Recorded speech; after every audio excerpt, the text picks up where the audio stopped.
जब भी बीजेपी की नीतियों पर सवाल उठते हैं तो अपने बचाव में वो कांग्रेस की पिछली सरकारों के कामकाज पर हमले करती है। पूर्व प्रधानमंत्री डॉक्टर मनमोहन सिंह की नीतियों को लेकर भी बीजेपी अक्सर हमलावर रहती है। कोयला आवंटन को लेकर आज भी राजनीतिक बहस देखी जा रही है, लेकिन अब इस मामले में सुप्रीम कोर्ट का अहम फैसला आया है और कोर्ट ने पूर्व प्रधानमंत्री के खिलाफ जारी समन को रद्द कर दिया। तो क्या है पूरी खबर, जानेंगे इस रिपोर्ट में। पूर्व प्रधानमंत्री डॉक्टर मनमोहन सिंह को सुप्रीम कोर्ट से बड़ी राहत मिली है। कोर्ट ने कोयला आवंटन घोटाले मामले में उन्हें क्लीन चिट दे दी है। सीजेआई सूर्यकांत, जस्टिस जयमाल्या बागची और जस्टिस वी मोहना की बेंच ने इस मामले से जुड़ी कार्यवाही अब बंद कर दी है। कोर्ट ने यह भी माना है कि निचली अदालत के पास पूर्व पीएम के खिलाफ संज्ञान लेने का कोई ठोस आधार नहीं था। अपने फैसले में सुप्रीम कोर्ट ने कहा कि जांच एजेंसी की रिपोर्ट स्वीकार करने के संबंध में इस कोर्ट की तरफ से लगातार तय किए गए संबंधित पैमानों को ध्यान में रखते हुए हम इस बात से संतुष्ट हैं कि जज के पास सीबीआई की क्लोजर रिपोर्ट को खारिज करने और मामले का संज्ञान लेने का कोई कारण नहीं था।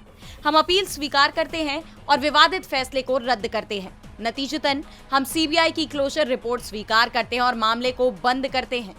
सुनवाई के दौरान वरिष्ठ वकील कपिल सिब्बल ने कहा कि एक मामला डॉक्टर मनमोहन सिंह से जुड़ा है। कुछ टिप्पणियां की गई थी, हम चाहते हैं कि उन्हें हटा दिया जाए।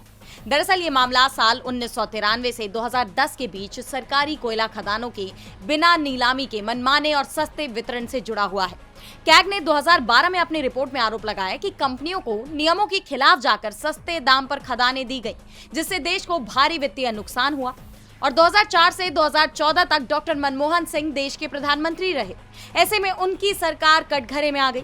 इस मामले में निचली अदालत के 2015 के विवादित आदेश के तहत स्पेशल जज ने पीसी एक्ट के आधार पर अपीलकर्ता डॉक्टर मनमोहन सिंह सहित 6 लोगों के खिलाफ संज्ञान लिया था। सीबीआई ने जांच के बाद क्लोजर रिपोर्ट भी दाखिल की और अपीलकर्ता को क्लीन चिट दे दी। इसके बावजूद जज ने क्लोजर रिपोर्ट को खारिज कर दिया और संज्ञान लिया, जिसे अब सुप्रीम कोर्ट ने खारिज कर दिया है।